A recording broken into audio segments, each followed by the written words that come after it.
I'd be working with the leaders of Congress now, today, to pass emergency packages for schools so they have the resources they need in order to be able to open safely. Money for ventilation. I heard that a lot when I had all those healthcare experts up on the Zoom. Money for ventilation and other health measures, but also more money to hire more teachers. Every recommendation we got was they should be dividing into pods, smaller classes.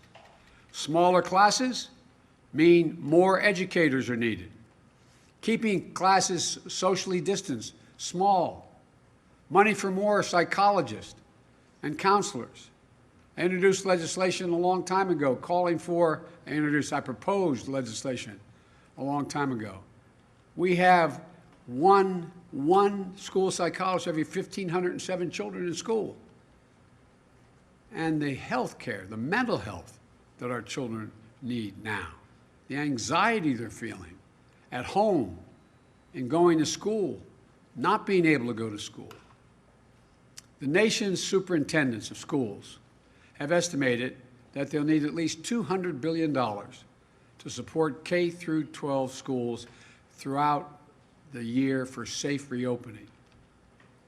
And we need the money to hire educators as well for our four-year colleges and universities, for community colleges, for HBCUs, for minority-serving institutions. Democratic leaders are ready to get this done. They've already proposed such legislation. Mr. President, where are you? Where are you? Why aren't you working on this?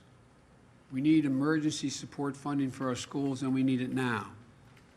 Mr. President, that's your job. That's your job. That's what you should be focused on now.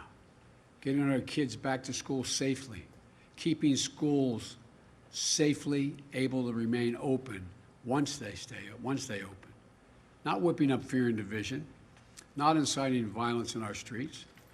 Get off Twitter and start talking to the congressional leaders in both parties. Invite them to the Oval Office, and stop your boast about never being seen that what you can do anything. You always talk about your ability to negotiate. Negotiate a deal for somebody other than yourself.